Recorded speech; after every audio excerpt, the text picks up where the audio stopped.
This is the story of a billionaire who married to save his empire, and a woman who married to save her life. Two strangers bound by a contract, each hiding secrets the other wasn't ready to face. But fate had other plans, because danger has a way of revealing the truth. Stick around till the end, and make sure you subscribe for more heart-racing stories. Now let's dive into the story. Adrian Cole had everything, until one scandal nearly burned his entire empire to the ground. He was the young American-British billionaire known for brilliance, arrogance, and a talent for attracting headlines he didn't need. One night at a private event gone wrong, a single photograph with the wrong politician detonated across global media. Stocks crashed, investors panicked, and Adrian's reputation began bleeding out faster than his PR team could manage. His board delivered one final order. Marry, settle down, show the world you're stable. Adrian hated the idea, hated losing control, hated being told what to do. But the alternative was stepping down as CEO of the company he built from nothing. So a search began. Quiet, strategic, ruthlessly selective. And that's how her name surfaced. Maya Carter, a brilliant black African-American woman with an impeccable background. No scandals, no mess, no hunger for fame. A woman whose calm strength silenced rooms, whose intelligence made even seasoned executives straighten their posture. Her family was respected, her record clean, her life private, her boundaries strong. Exactly the kind of woman who could repair Adrian's image. But she wasn't chosen just because she looked good on paper. She was chosen because she wouldn't be owned. Even the board whispered it. She's the only type of woman who can balance him. What no one realized was that Maya had her own reasons for agreeing. She didn't want fame. She didn't want power. She didn't even want Adrian. She wanted freedom. A freedom she'd been fighting for years. Because before she became Maya Carter, decorated software architect, quiet powerhouse, she barely survived a man who nearly broke her spirit. Darius Knox, her ex, a dangerous, controlling, powerful tech entrepreneur who believed any woman who loved him belonged to him. She escaped him once, barely, after years of manipulation he disguised as love. She changed cities, changed numbers, changed her life. She built walls around her heart that no one had touched since. When Adrian's mother approached her family with the marriage proposal, Maya saw something unexpected: protection, distance, a chance to disappear from Darius's radar completely. A marriage to a billionaire, public, documented, legal, would make Darius back off. She would be harder to reach, harder to intimidate, harder to drag back into his toxic orbit. So Maya agreed. Not for love. Not for Adrian. She married him to survive. But Adrian, he had no idea. The first time Adrian met her, she stunned him. Not with beauty, though she was beautiful, but with the unsettling strength in her silence. She walked into the private garden where they'd agreed to meet wearing charcoal gray, elegant, understated, confident. Her posture was perfect. Her chin lifted, her eyes steady. She wasn't intimidated by his money, wasn't impressed by his fame, wasn't bending to him.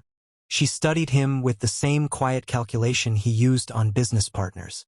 "Mr. Cole," she said politely. "Maya," he replied, expecting nerves. Instead, she shook his hand firmly. No trembling, no shy smile, no naive excitement. She asked him real questions.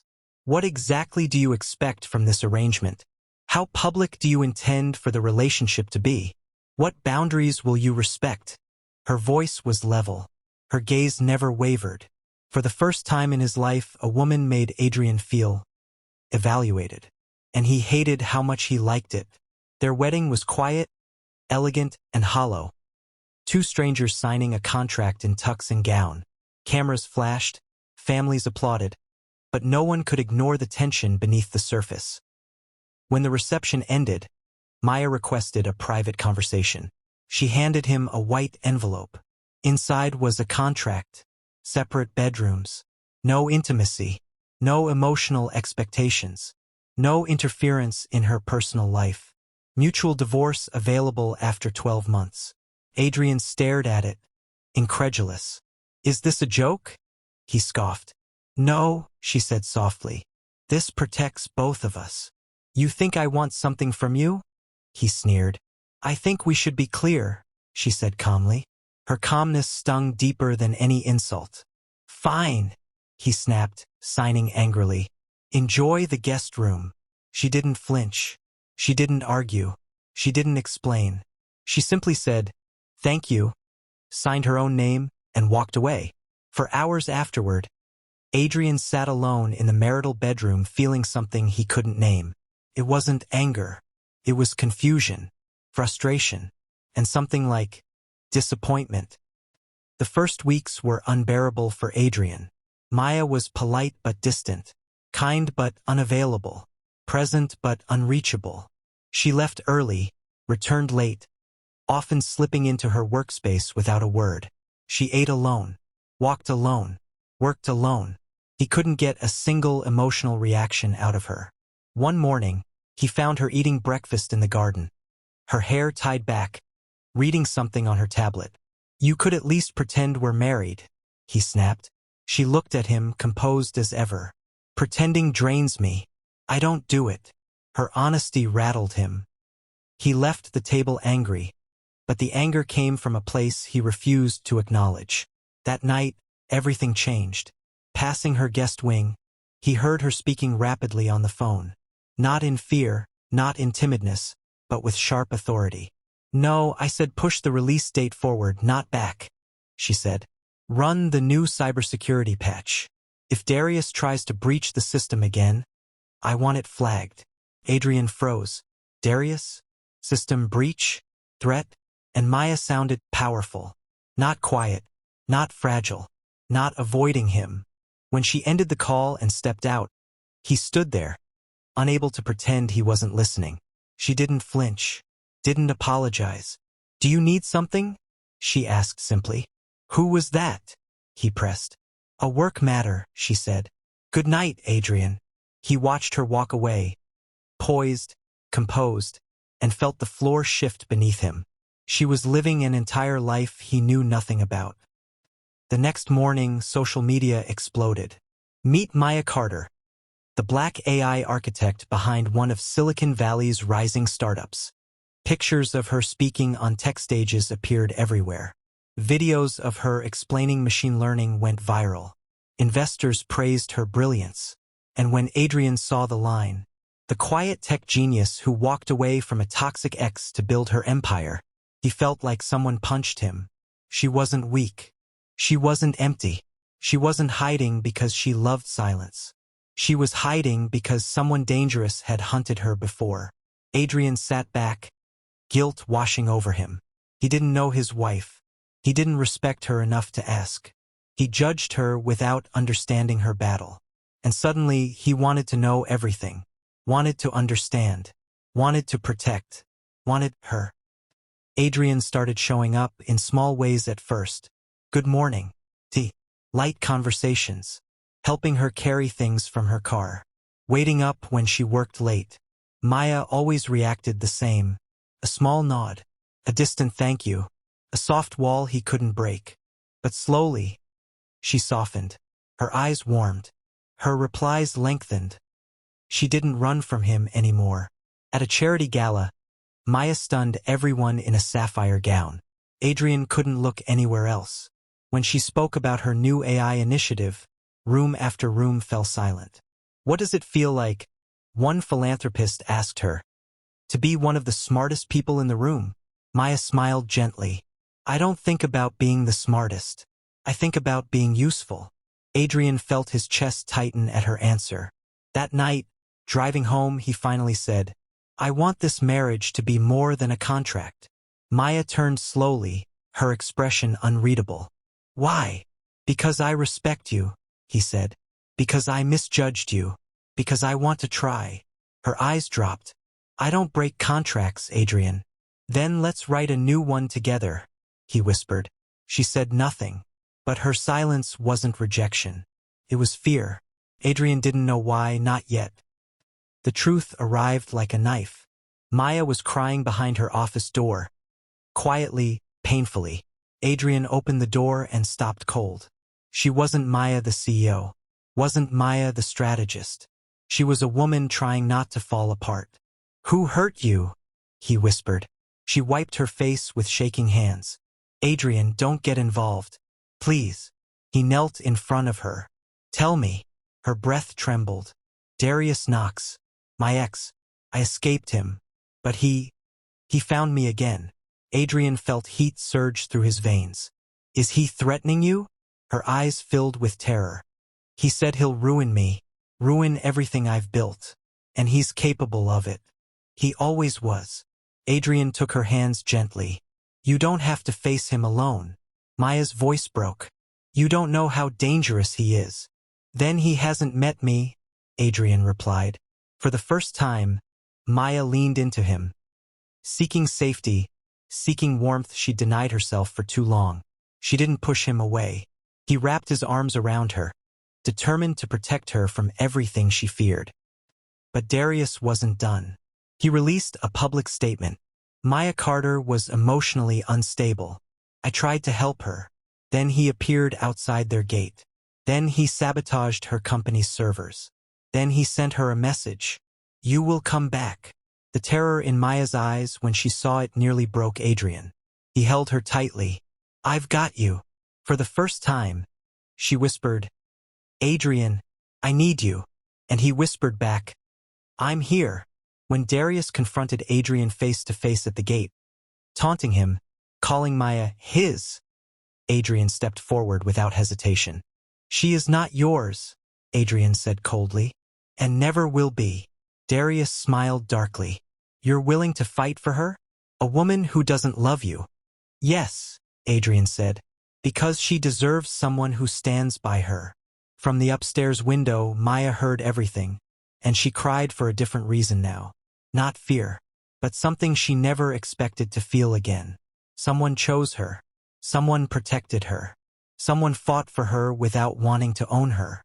When Adrian came back inside, she ran to him, collapsing into his arms. "I'm terrified," she whispered. "I know," he murmured, holding her. "But you're not alone anymore." She looked up slowly. "Why are you doing this?" His thumb brushed her cheek. "Because I love you." Her breath caught. Her heart broke open. "Adrian," she whispered, "I think I'm falling too." He kissed her forehead gently, reverently. Their marriage began as a contract. But what grew between them was something deeper. Something that defied rules, walls, and fear. As Maya rested her head against his chest, she whispered, "Whatever happens next, don't let go." And Adrian hugged her closer. "Never." Together, they stood in the quiet of their home, united not by pressure or convenience, but by something real, something fragile and fierce. A love neither expected, a bond forged in shadows, and a promise that whatever battle came next, they would face it together. As Adrian held Maya in his arms that night, something inside him shifted. He had spent weeks pretending he felt nothing, weeks acting as if their marriage was just a contract. But seeing her collapse, seeing her cry until her body trembled, it broke something open in him. He finally realized how much she had been carrying alone, and how deeply he cared for her. But outside their home, another storm had already begun. The next morning, the world exploded with a breaking headline. Darius Knox had released a public statement about Maya. Standing behind a row of microphones in a tailored suit, he stared coldly into the cameras and said, "Maya Carter was emotionally unstable. I only ever tried to help her." The video spread across every platform in minutes. At first, people whispered, questioned, wondered. But before the day ended, everything turned against him. Journalists and online investigators dug into his past, and what they uncovered was far from the polished image he tried to present. Two former girlfriends anonymously described the same manipulation Maya endured. An old HR complaint resurfaced. A video leaked of Darius screaming at a business partner. Old rumors of controlling behavior returned like smoke through a broken door. People no longer asked if Maya was unstable. They started asking what Darius Knox was hiding. Adrian didn't hesitate. He had held back long enough. He gathered every piece of truth Maya had been too afraid to reveal. The threats, the messages, the photos of Darius following her, even the restraining order she once begged to forget. He handed everything to the authorities, and then quietly leaked what the world needed to see. By evening, Darius Knox was no longer the concerned ex. He was exposed. 2 nights later, police lights filled the street outside his building. Neighbors stood on their balconies as officers escorted Darius out of his apartment in handcuffs. He shouted, resisted, demanded his lawyer, but his voice meant nothing now. He was charged with harassment, attempted coercion, defamation, and violating a restraining order he thought was buried deep enough to be forgotten. His downfall was swift and merciless. His company suspended him. Clients terminated contracts. Sponsors removed him from their pages. Comment sections tore him apart. Even his late-night apology video, shaky, forced, and insincere, was met with cold ridicule. The world stopped seeing him as powerful. They saw him as the man Maya escaped. After weeks of hearings and investigations, Darius was released on bail. No friends waited outside. No supporters defended him. He packed a single suitcase and left the city quietly, without a destination or a purpose. No one stopped him. No one cared. He faded into the background, swallowed by the silence he once used to trap others. For the first time, Darius Knox was truly alone. The day he left, Maya stood by the upstairs window, watching the peaceful garden outside. The air was calm. Her chest felt light for the first time in years. The weight, the fear, the pressure, it finally loosened its grip. Adrian stepped beside her, placing his hands gently on her arms. "You're safe now," he whispered, and she believed him. She leaned into his chest, not because she was broken, not because she was afraid, but because she trusted him, genuinely, fully. The danger was gone. The past had been confronted, and the man who once overshadowed her life was now nothing more than a closed chapter. What remained was the unexpected beginning of something real, a marriage that had started as a contract, but was now becoming a sanctuary neither of them ever thought they would find. As their chapter closes, a new one begins, and so will yours with every story we tell. Don't forget to subscribe for more heart-touching stories. Thank you.